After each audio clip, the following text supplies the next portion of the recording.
Bismillahirrahmanirrahim. Assalamualaikum warahmatullahi wabarakatuh. Alhamdulillahirrahmanirrahim. Assalatu wassalamu ala asrafil anbiya wal mursalin. Nabiyina Muhammad wa ala alihi wa ashabihi ajmain.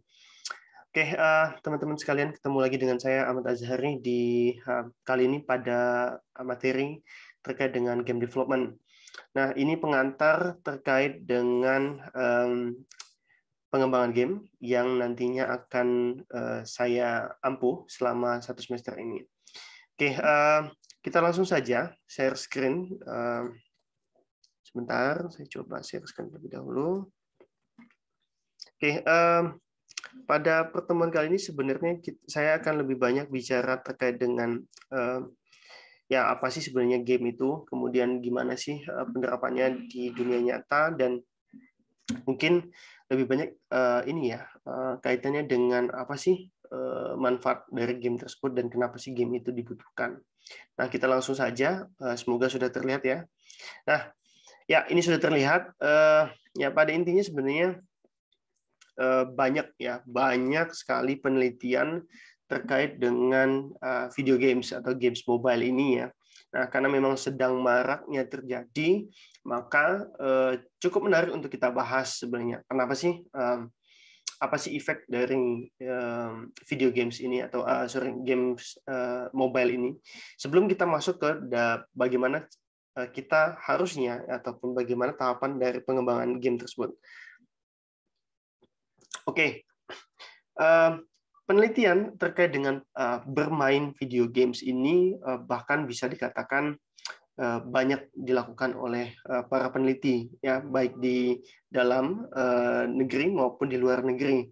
Nah, beberapa menyarankan ataupun menyimpulkan bahwa bermain game ternyata dapat meningkatkan beberapa bagian, ya, beberapa tempat di otak kita, sehingga otak dapat merespon secara aktif, ya, atensi dan visual spasial istilahnya ini, atau kemampuan visual spasial yang dapat meningkatkan efisiensi ataupun atensi, ya, dari proses kognitivitas otak kita.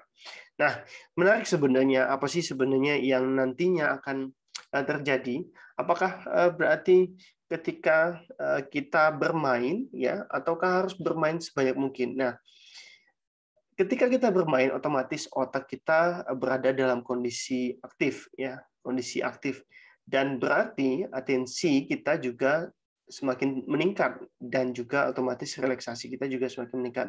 Gelombang alfa, gelombang beta akhirnya meningkat. Nah, bermain berarti menjadi aktif, tetapi, nah ini saya bold sedikit dan atau memberikan highlight warna merah ini ya, bahwa bermain games dalam kondisi jangka waktu yang lama atau durasi yang cukup lama ini dapat menyebabkan kecanduan. Nah, oleh karena itu WHO ya sudah menyatakan bahwa kecanduan dalam bermain game ini menjadi salah satu mental disorder atau kelainan mental yang masuk ke dalam tahap ataupun masuk ke dalam kategori klasifikasi International of Disease atau ICD ke-11. Nah, ketika kita bicara terkait dengan games, ya, kita biasanya berbicara terkait dengan entertainment atau bicara tentang hiburan atau bicara terkait dengan kesenangan, fun, ya. Tapi juga kadang-kadang kita bicara terkait dengan tools yang kita gunakan untuk memperoleh knowledge baru, memperoleh pengalaman baru, memperoleh sesuatu yang baru, ya, educational tool untuk lebih paham sebenarnya terkait dengan beberapa hal, ya, terkait environment, terkait dengan tempat, karakter, kemudian lingkungan, suasana, dan sebagainya. Mungkin ada hal yang seperti itu. Ada juga yang di beberapa hal tidak hanya entertainment, kemudian tidak hanya educational, bisa juga terkait dengan proses apa namanya bisnis begitu yang dilakukan untuk, ya, ketika terjadi atau pembuatan dalam games. Nah, motivasinya adalah tetap saja adalah games merupakan sesuatu yang harusnya menjadi kesenangan atau menimbulkan suatu feel ataupun rasa yang cukup menyenangkan, ya, ketika orang bermain atau pasca setelah bermain. Nah, games kadang-kadang ya bisa dikatakan ketika kita bermain ya menimbulkan rasa enjoy ya. Ketika apalagi ya ketika kita mendapatkan achievement ataupun suatu reward ya hasil dari bermain game. Ya benar, tidak hanya saat ini tidak hanya menjadi suatu aktivitas yang disela kesibukan kita, tetapi bisa jadi aktivitas utama. Buktinya banyak orang yang mendapatkan keuntungan ya ataupun menjadikan ini sebagai sebuah pekerjaan sehingga mendapatkan tidak hanya achievement dalam mobile-nya saja, dalam bermainnya saja, tetapi juga achievement dalam perolehan finansial ya ataupun reward dari secara finansial. Nah, ketika kita bermain itu ya bisa jadi kondisinya sendiri atau dalam kondisi bergu ataupun dalam kondisi tim ataupun grup. Bisa sifatnya offline, bisa juga sifatnya online. Nah, ini bisa dilakukan oleh siapapun, oleh umur berapapun ya, oleh amatir maupun profesional ataupun bahkan bisa dibilang pemula sekaligus ya. Biasanya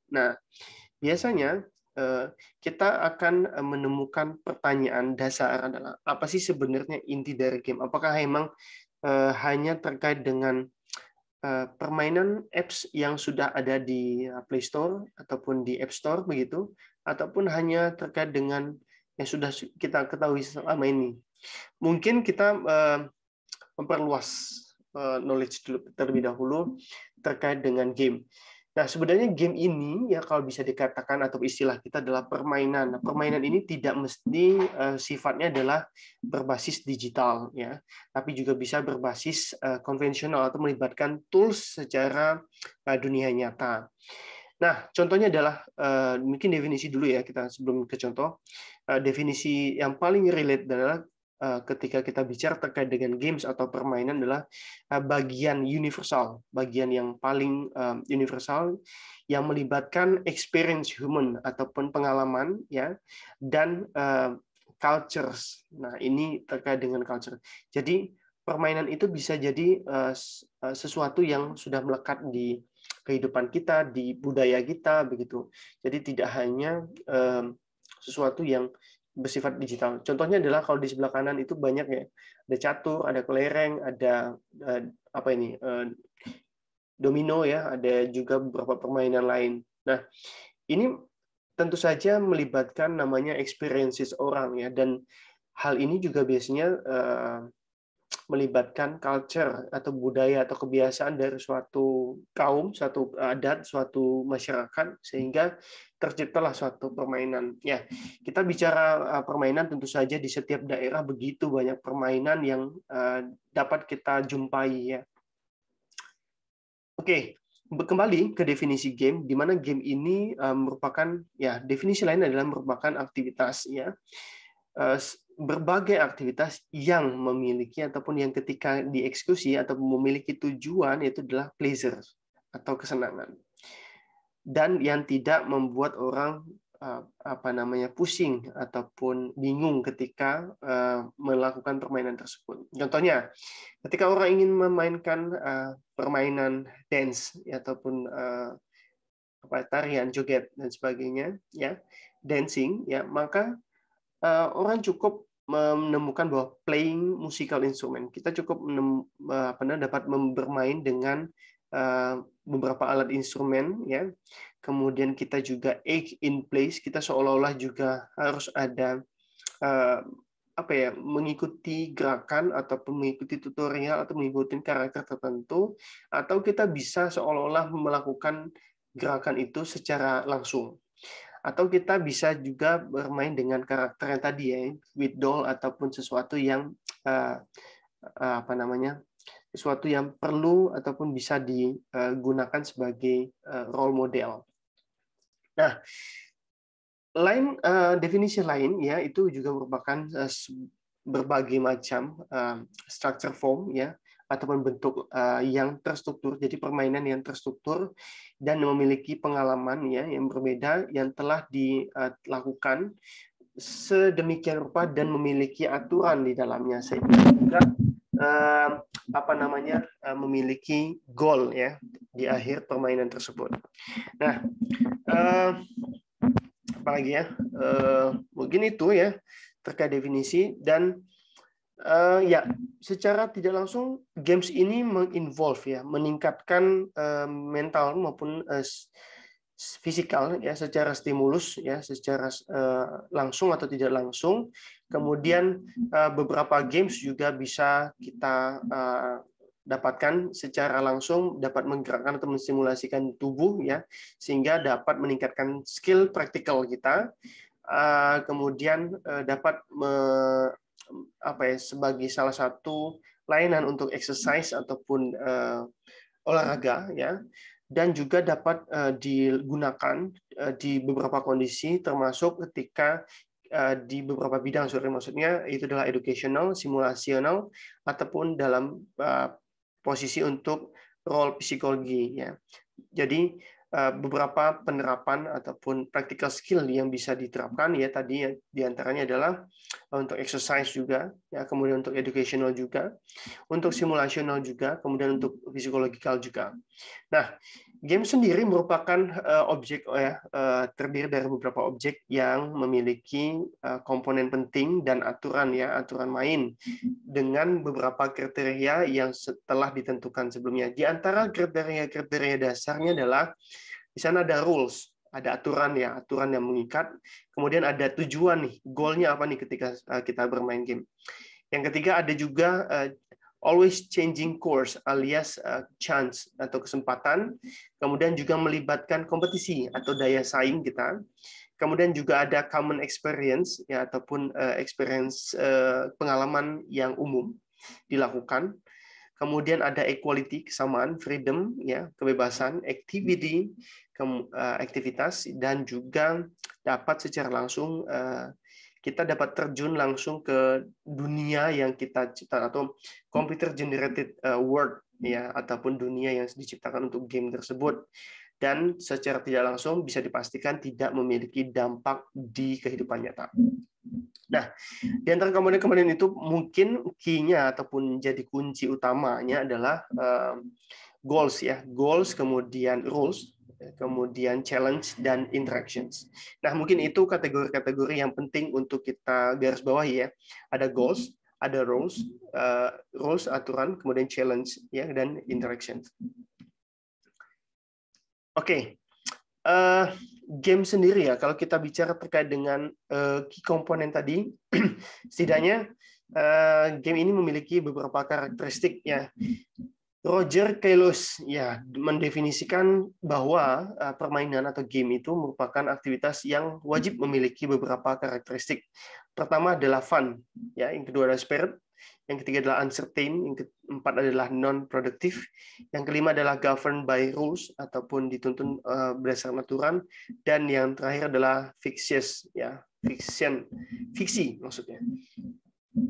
Nah, untuk fun sendiri, tentu ya, ini menjadi tujuan utama atau purpose yang tujuan utama adalah fun, di mana aktivitas fun ini kaitannya dengan penggunaan penggunaan ataupun enjoy, rasa kesenangan ya, enjoyment, dan tentu saja harus memiliki efek setelah itu. Kemudian yang kedua adalah kita memiliki spirit ya, karakteristik lain adalah spirit, di mana kita dapat secara langsung memisahkan antara waktu dan tempat. Ya, tentu saja ini berkaitan dengan bisa jadi real time begitu ataupun off time ya. Jadi offline waktunya tidak secara menerus ya. Ataupun ada game yang sifatnya juga bisa secara real time. Namun ini bisa digunakan ataupun bisa kita kalau bermain tanpa perlu di satu tempat yang sama. Seperti kalau bermain game, kalau itu kan harus di tempat yang sama. Kalau online game saat ini tentu saja bisa tidak terbatas oleh ruang dan waktu ya. uncertain, ya, sesuatu yang tidak pasti, ya, tentu saja. Kemudian non produktif, ya, aktivitas yang bisa dikatakan tidak menjadi aktivitas utama, ya. Participation doesn't accomplish anything useful, ya. Kemudian governed by rules, memiliki aturan-aturan dan fiksi, ya. Tentu saja ini perlu diperhatikan bahwa permainan itu adalah sesuatu yang berbeda jauh dengan reality yang ada atau realitas di dunia nyatanya. Nah, what criteria must a game have? Nah, tadi sudah disampaikan bahwa key komponennya adalah setidaknya adalah mereka menerapkan games with rules, ya. Jadi ada aturan, game rules, goal, chance, computations. Nah, setiap game itu setidaknya harus memiliki komponen dan rules-nya. Di antara rules dan games yang mendefinisikan, bisa dikatakan komponen dan rules ini mendefinisikan sebuah game. Tentu saja game tanpa ada aturan, tanpa ada komponen, tentu saja bukan game, ya. Mungkin menjadi suatu activity yang tidak menimbulkan kesenangan ataupun menjadi aktivitas pekerjaan gitu. In most of games, ya, kebanyakan games, aturan-aturan mainnya secara signifikan diatur, ya, dapat dipertegas, ya, begitu, dapat dibaca. More significant than the components, dan dapat diketahui lebih banyak dibandingkan komponennya. But there are games where the rules are reversed. Ada juga beberapa permainan yang aturannya justru berkebalikan, ya, di mana komponen lebih signifikan dan aturan menjadi tidak terlalu penting. Tetapi salah satu dari kedua ini harus ada di dalam sebuah permainan. Komponen bisa jadi kalau saat ini menjadi sebuah ini, ya, definisinya bisa menjadi sebuah hardware. Kemudian rules ini bisa menjadi sebuah software. Hardware dan software menjadi sebuah kebutuhan saat ini, ya, dan mendefinisikan sebuah game. Keduanya juga menjadikan bahwa keduanya harus berdiri terpisah, ya. Dan kemudian ya, tetapi keduanya jika dipisahkan bukan merupakan suatu game, ya. Komponen maupun rules ketika dipisahkan bukan secara definitif bisa dikatakan jauh dari definisi sebuah game. Secara de facto, secara fakta bahwa ilmu arkeolog menemukan bahwa ancient game, ya, game papan ini, board ini, ya, dan piece-nya dan batu-batunya itu merupakan temuan pertama, ya, untuk dijadikan sebagai sebuah definisi dari game, ya. Tetapi tidak satu orang pun tahu, ya, bagaimana cara bermainnya. Nah, ini menjadi sayang sekali ketika kita menemukan peradaban dahulu, permainan di peradaban dahulu, ya, tapi kita tidak tahu bagaimana cara bermainnya, sehingga ya itu menjadi satu hal yang mungkin hanya temuan museum saja, tapi tidak tahu bagaimana kita bisa bermainnya. Nah, komponen dan rules ini dapat kita kombinasikan menjadi seperangkat, ya, komponen yang bisa kita gunakan dengan beberapa aturan yang berbeda atau different rules, ya, atau juga kita bisa menggunakannya, ya, secara langsung, ya, dengan komponen yang berbeda. Pertama dengan seperangkat komponen yang dengan aturan yang berbeda, atau seperangkat aturan dengan komponen yang berbeda-beda. Jadi macam-macam. Nah, tetapi dua hal ini menjadi satu kesatuan yang tidak terpisahkan. The rules are not sufficient to define a game. Jadi memang aturan bukan satu-satunya yang mendefinisikan sebuah game. Kecuali rules-nya itu memiliki gambar dari komponen-komponen atau situasi tertentu. Nah, ini gambarannya adalah di sebuah permainan, ya, kartu, ya, dan memiliki aturan untuk bisa dipenuhi terlebih dahulu. Nah, aturan-aturan ini menjadi satu batasan, ya, atau border, dan menjadi jantung ataupun menjadi inti dari permainan. Everything that is in the rules is part of the game. Jadi segala sesuatu yang nantinya, ya, ada di dalam aturan itu menjadi bagian juga dalam permainan. Everything that is not in the rules doesn't belong in the game. Tapi sesuatu yang tidak berada di rules tentu saja tidak relate ataupun tidak bisa dimasukkan ke dalam part of the games, ya. Nah, komponen lainnya adalah goals ya. Every game has a goal. Jadi segala game ya, segala sesuatu game saat ini harus memiliki goals. Nah, goals-nya bisa terdefinisikan terlebih dahulu atau di akhir ya. Begitu contohnya di Mario, dia harus mendapatkan apa namanya, dia harus menempuh beberapa challenging, dia perlu menempuh beberapa obstacle begitu, kemudian baru dia mendapatkan goals-nya. Nah, ada dua definisi terkait dengan goals ini. Pertama adalah fixture condition atau requirement. Pertama adalah kondisi untuk menang ataupun syarat untuk dia bisa menang. Kemudian yang kedua adalah strategi yang dibutuhkan untuk bisa menang. Nah, the victory conditions is to earn the most point. Nah, kondisinya biasanya kita kalau di game itu kondisi yang paling penting adalah kita mengumpulkan poin yang sebanyak-banyaknya. Kemudian yang kedua untuk dapat mendapatkan poin itu, maka playernya harus menang ya di setiap challenging-nya, di setiap space-nya. Kemudian strategi. Nah, setiap playernya harus memiliki strategi dalam bermain ya. Karena strategi ini bisa menentukan cara kita untuk bisa dapat menang di setiap levelnya atau setiap space-nya. Sehingga tidak mungkin kebanyakan orang kalaupun amatur atau beginner mungkin ya asal main ya, kemudian bisa jadi ketika ada goals tertentu yang harus ataupun requirement untuk menuntaskan satu level dan tidak terpenuhi, maka bisa jadi bukan enjoyment yang didapatkan tapi stressful atau stres ya, kondisi tertekan. Nah, itu malah bukan menjadi sebuah game, malah menjadi sebuah apa yang bisa dikatakan kecanduan yang tidak bisa dilepaskan nantinya. Harusnya ya game ini bisa dimainkan dalam spare waktu tertentu, jadi tidak menjadi aktivitas utama gitu. Saya rasa juga pemain game ataupun orang yang bekerja ya dalam arti untuk menghasilkan uang dari bermain game ya, bukan membuat game tapi bermain game, tentu saja juga dia punya spare time untuk istirahat ya. Jadi tidak 24 hours ya untuk bermain game. Banyak games bahkan bisa jutaan ya, tidak hanya thousand ini sih, tetapi hanya small number of games yang memiliki goals. Nah, bisa dikatakan survei ya, dari ribuan games yang ada, jutaan games yang ada ya, ada juga yang tidak memiliki goals ya, hanya berupa sesuatu yang bisa menghasilkan knowledge. Contohnya adalah kalau teman-teman menemukan game yang diperuntukkan untuk anak-anak ya, balita, bayi begitu, atau bisa dikatakan untuk umur playgroup begitu. Nah, tetapi bisa dikatakan bahwa segala hal itu tidak mengartikan bahwa the most game have the same game of goal ya. Jadi kebanyakan hampir semuanya games itu memiliki goal ya, sehingga memiliki kategori goal yang sama. Jadi mungkin bisa kita lihat mungkin untuk winning space, winning levelnya itu perlu mendapatkan poin sebanyak-banyaknya. Mungkin hampir sama goalnya. Kemudian yang selanjutnya adalah yang berapa nih? Yang ketiga apa ya?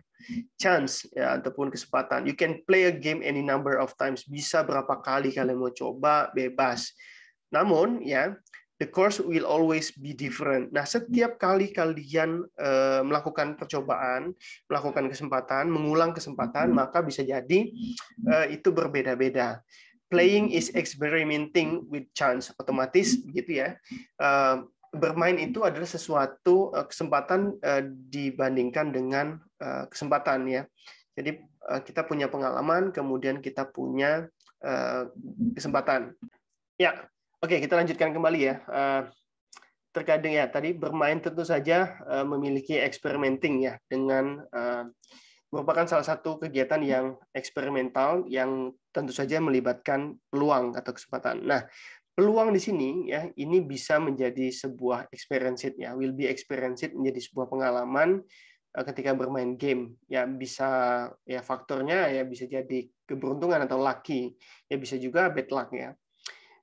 Games atau permainan secara kebanyakan ya, mostly based on chance, karena kebanyakan berdasarkan kesempatan yang ada. dia menawarkan beberapa pengembangan ya yang memungkinkan untuk si player ya bermain ataupun bisa menyebabkan kebosanan. Nah, jadi kesempatan-kesempatan ini ketika memang berulang kali ya possibility-nya ketika berulang kali dilakukan ya bisa jadi bad luck, karena bad luck itu jadi boring gitu. Tetapi ada hal lain ya ketika chance ini ya dilakukan, diterapkan ya setidaknya menjadi komponen, maka membuat games itu secara tidak langsung menjadi unpredictable. Jadi ada feeling yang kita semacam curious ya, semacam penasaran, dan ini menjadi menarik ya, menjadi daya tarik sendiri. Dan menyebabkan kesempatan itu dapat berubah-ubah ya, berbeda-beda ketika dilakukan berulang-ulang. Nah, terkait dengan chance juga, bagaimana sih caranya kita bisa mendapatkan how does chance get into the game? Bagaimana sih prosesnya peluang ini atau kesempatan ini berada di dalam game. Nah, ini beberapa cara. Pertama adalah kita bisa menggunakan ini macam-macam ya polanya. Kebanyakan bisa menggunakan random generator atau disk ataupun dadu ya. Atau juga bisa menggunakan beberapa situasi yang berbeda, situasi startup yang beda. Contohnya ada dealing card, jadi card yang awal-awal itu. Kemudian incomplete informations, ada juga semacam misteri ya. Nah, informasi yang tidak lengkap. Kemudian with a very high number of move options, dan ada kemungkinan besar kita diberikan taktik ya, gimana caranya menyelesaikannya dengan beberapa langkah saja gitu. Nah, sehingga memunculkan jiwa kompetisi. Each game demonstrate competition. Jadi memunculkan kompetisi jiwa untuk bisa menyelesaikan tantangan itu secara cepat. Dan semakin cepat, maka semakin si player merasa semakin lebih baik ya dibanding dengan kompetitornya. Setiap player ya akan berkompetisi di dalam game, apalagi sekarang dengan online games tentu saja kompetisinya menjadi lebih ketat begitu antar pemain di seluruh dunia, bahkan tidak hanya regional. There are winners and losers tentu saja ya. Semakin cepat, semakin baik, semakin banyak poinnya, maka akan semakin menang ya. Peluang menangnya akan semakin besar dan semakin sedikit dan semakin kesempatannya kecil ya, ataupun bermainnya selalu kalah, otomatis ataupun berdasarkan bad luck-nya maka bisa jadi loser ataupun kalah.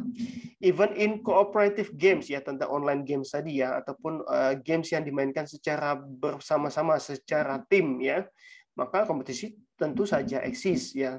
Tidak jarang bahkan kita temui saat ini games ini memiliki satu kategori sendiri dalam olahraga, itu adalah e-sport, electronic sport ya.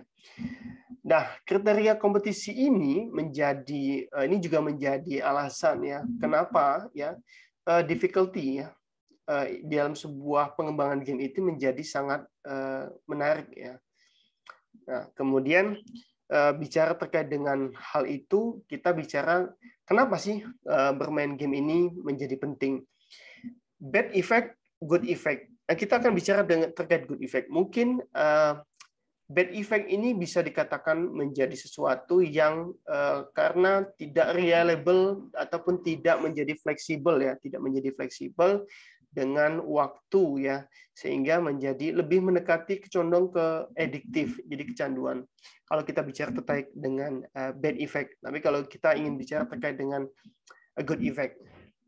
Nah, percaya atau tidak ya, video games itu sebenarnya baik untuk kalian ya, untuk dimainkan. Baik untuk kesehatan juga. Secara saintifik ya, penelitian sudah mengkonfirmasikan bahwa video games atau bermain games secara digital ini menjadi sangat baik ya. Good for you ya.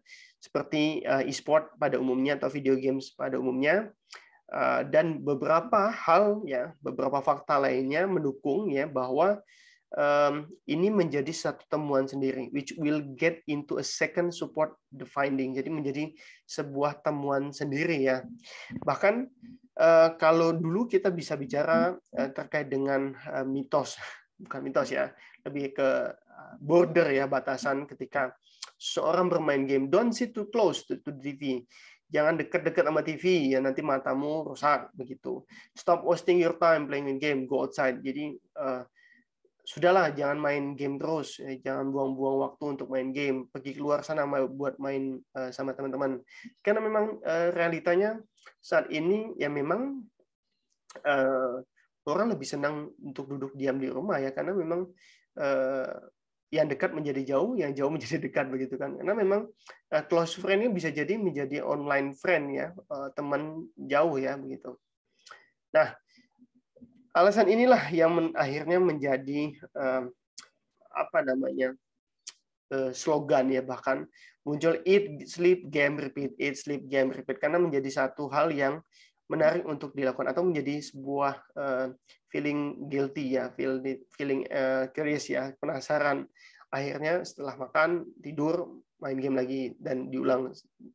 Nah, beberapa penelitian ya, research dari beberapa sumber yang terpercaya maka menunjukkan ya banyak sekali ya hal ya yang menjadikan video games ini menjadi fun ya, dan juga baik untuk kesehatan kita. Salah satu poin utama yang menjadi daya kesehatan adalah untuk kesehatan otak dan kesehatan tubuh. Apa saja dia bisa melakukan atau bisa bermanfaat untuk exercise brain ya, jadi bisa latihan otak ya. Jadi otak kita tidak secara apa namanya, karena memang otak itu memiliki beberapa gelombang ya, karena itu selalu aktif sampai kecuali kita meninggal ya. Nah, dia akan terstimulus, beberapa gelombang itu akan terstimulus secara aktif ya ketika melakukan stimulus bermain game ini, sehingga secara langsung ini akan menjadi latihan terus-menerus ya untuk otak. Bagus untuk senam otak.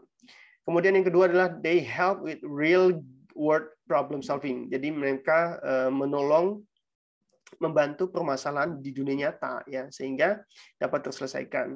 Kemudian yang ketiga adalah they exercise the body. Jadi selain untuk latihan senam otak, ini juga untuk latihan ataupun senam untuk badan gitu ya.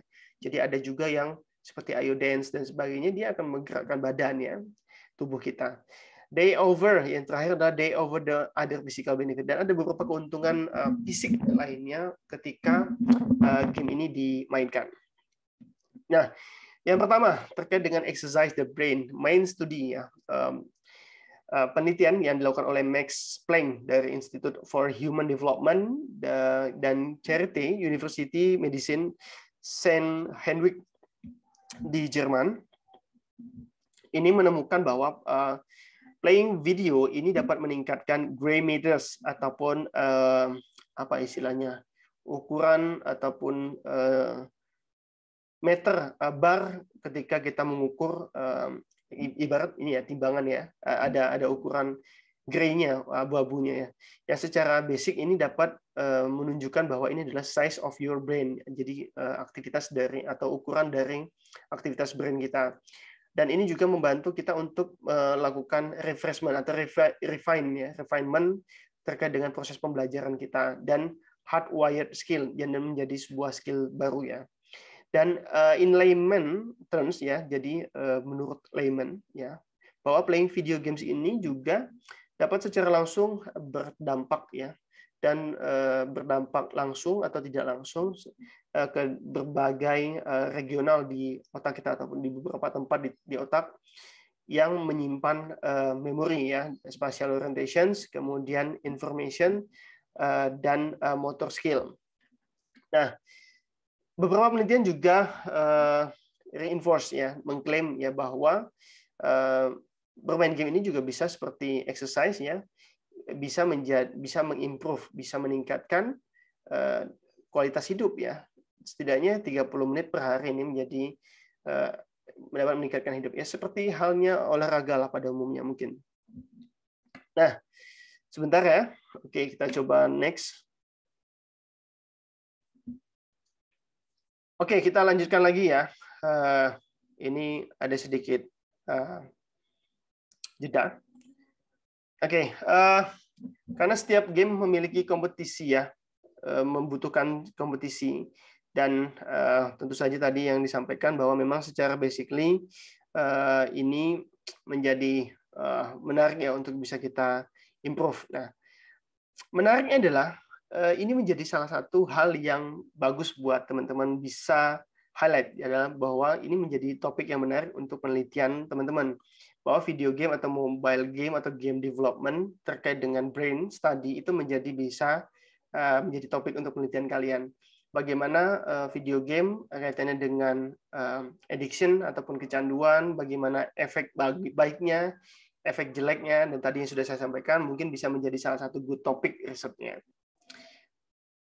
Nah, selanjutnya adalah why game is important. Kita berkaitannya dengan real world problem solving. Ya, di sini karena games ini berkaitan dengan problem solving dan strategi, tentu saja bisa mengajarkan kita sesuatu baru ya, baik knowledge maupun secara teknis, dan bisa menjadi alat yang baik untuk kita mengajarkan ini ke anak-anak, baik anak kecil maupun remaja. Contohnya di beberapa permainan ya, SimCity, kemudian mungkin kalau bisa saya sampaikan Clash of Clans, kemudian Mobile Legends dan sebagainya, mungkin secara general itu bisa diambil satu tools ya untuk menyelesaikan problem solving ataupun melatih teknik strategi ya. Nah, yang paling sering adalah untuk edukasi adalah Minecraft ya. Di sini Minecraft menawarkan beberapa educational benefit, jadi bisa mengajarkan hal yang baru ya, bagaimana mengenal objek, menggunakan objek, mengeksplornya, mengeksplor lingkungan juga, dan menyelesaikan permasalahan. Dan begitu juga di SimCity kita bisa belajar gimana sih text thread itu berlangsung ya, kemudian bagaimana pertumbuhan di satu kota, bagaimana planning untuk membangun sebuah jalan, kota dan sebagainya, sehingga berdampak pada pertumbuhan ekonomi dan pendudukan. Nah, kemudian yang selanjutnya adalah terkait dengan exercise the body. Jadi ini kalau kita ingat zaman dulu adalah Ayo Dance, kemudian Dance Dance Revolutions, ini menjadi menarik karena kita secara langsung ya dapat mengikuti gerakan ya dari karakter yang ada di video games tadi ya. Extra games atau exercise gamers, nah, ini atau exercise games yang biasa kita sebut untuk games yang memiliki aktivitas exercise yang menggerakkan badan itu disebut extra games. And fitness video games itu secara bertahap, secara berkembang dalam arah yang baik ya. Extra games ya mendapatkan playernya menjadi bergerak, menggerakkan badan dan dapat membantu sirkulasi darah, flexibility, coordination dan balancing dari tubuhnya. Dan sekali lagi ya memang secara langsung ya kita bisa berterima kasih pada teknologi sehingga beberapa games dapat melakukan tracking progress ya untuk kesehatan kita, bahkan dengan menggunakan jam tangan pintar atau smartwatch kita itu dapat men-track seberapa besar aktivitas tubuh kita melalui beberapa gerakan repetisi ya, dan juga dapat meningkatkan kesehatan ya tentu saja. Nah ini juga tidak dukungan ini juga tidak lepas dari setting goal-nya ya, kita maunya ngapain gitu loh, kita goals-nya ketika exercise body ngapain, tapi juga jangan 24 jam kita exercise body, tentu saja ada hidrasi ya. Nah, motivasinya bisa dibentuk, bisa di-set sendiri ya, tanpa kita perlu melakukan aktivitas ataupun memerlukan aktivitas ke gym lagi, karena sudah juga menjadi kardio ya secara tidak langsung, ataupun menjadi latihan untuk otot. Nah, physical benefit lainnya itu adalah video games dapat meningkatkan daya pandang lihat ya, penglihatan. Nah, sebuah studi di University of Rochester ya itu menghasilkan sebuah penelitian bahwa video games ini dapat meningkatkan vision atau penglihatan kita dengan cara yang membuat gamers ini secara tidak langsung responsif terhadap shades of color atau beragam bentuk dari warna ya yang diperlihatkan dari berbagai macam warna.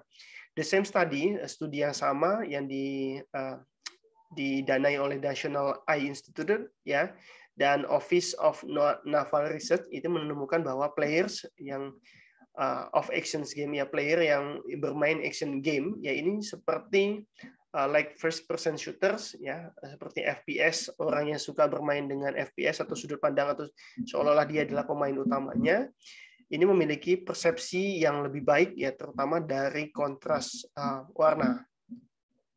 Selain itu adalah video games juga dapat meningkatkan fine motor skill ataupun motorik skill ya bagi anak-anak yang di sebelum sekolah atau playgroup ya, mungkin prasekolah. dan studi ini sudah dipublish di medical journal ya, dan terkait dengan video gamers ya. Nah, ya more specifically Nintendo Wii ya pada saat itu menjadi salah satu alat ya yang dapat mendukung hal ini. Nah, by playing the games ini dapat meningkatkan juga aktivitas ataupun fungsionalitas dari tangan, koordinasi dengan mata, ya, dan juga dapat meningkatkan secara presisi ya otot yang ada di dalam tubuh, kemudian secara juga meningkatkan essential skill untuk secara praktek. Ya, oke, playing tadi ya, explain tadi yang meningkatkan bahwa sekali lagi bahwa ini akan meningkatkan size of your brain, alias parameternya akan meningkat, dan ini menjadi alat untuk bisa membantu kita untuk refreshment atau refinement terhadap proses pembelajaran. Nah, pertanyaannya adalah, so play much as possible. Apakah kita perlu main game sebanyak-banyaknya? Enggak, ya. Perlu juga nggak staying up all night? Ya, apakah kita perlu begadang untuk setiap malam sehingga kita bisa melawan zombie-zombie ataupun melawan obstacle, menyelesaikan obstacle-obstacle-nya di setiap level? Ya, tentu saja tidak ya. Saya highlight merah itu adalah itu bukan sesuatu yang baik juga untuk kesehatan kita, nah, tetapi perlu di spare waktunya, spare waktu istirahat. Jadi eat, sleep, game ya, eat, sleep, game, repeat dan sebagainya. Itu mungkin lebih baik. Walaupun terus menerus bisa menjadi sebuah adiktif ya, kecanduan, sehingga tadi sudah disampaikan di depan bahwa WHO juga sudah mengkategorikan ini menjadi classification disease ya, ICD, International Classification Disease, di nomor ke-11. Nah, manfaat lainnya adalah dari video games adalah kita bisa learning skill yang baru untuk bisa menciptakan own game. Nah, ini yang penting. Dari game ini kita juga punya hasrat untuk bisa menciptakan game milik kita sendiri. Nah, di antara game engine ya, tentu saja beberapa developer akan memilih mendevelop game ini dengan menggunakan game development engine dibanding dengan membuat engine sendiri. Akan begitu cukup lama, akan membuang waktu juga secara tidak langsung, kecuali memang kita punya waktu estimasi untuk mengembangkan game itu cukup lama, bertahun-tahun begitu. Nah, game engine bisa mempercepat proses dalam pembuatan game, akan mudah dalam membuat game, dan dapat membuat developer itu secara tidak langsung bisa menggunakan fungsi-fungsi lebih banyaknya. Dan juga dia bisa membantu dalam proses rendering ataupun penciptaan objek ya, 2 dimensi maupun 3 dimensi, grafik, fisik, collision detection, sound, scripting, dan lain sebagainya. Beberapa game engine ya memiliki step ya untuk pembelajaran ya, seperti CryEngine atau Unreal Engine. Jadi dia sudah menyediakan bagaimana cara step by step-nya. Nah, kemudian ada juga yang dapat lebih mudah untuk menciptakan game, yaitu adalah Construct2. Nah, Unity Game Engine ya, ini juga menjadi pilihan ya untuk beginner ketika mulai untuk belajar. Nah, di antara typical game engine ya, di antara CryEngine, Unreal Engine, Unity Game Engine, GameMaker, Construct2, Twine, Source, Frostbit, dan Buildbox. Ya, itu saja mungkin dari saya untuk pertemuan kali ini. Mungkin teman-teman bisa mempelajarinya lebih lanjut terkait dengan game development ataupun proses-proses atau life cycling-nya dari game development terlebih dahulu sebelum kita masuk ke pembelajaran selanjutnya ataupun pertemuan selanjutnya. Oke, begitu saja dari saya. Terima kasih. Kita tutup dengan alhamdulillahirabbil alamin. Wassalamualaikum warahmatullahi wabarakatuh. Bye.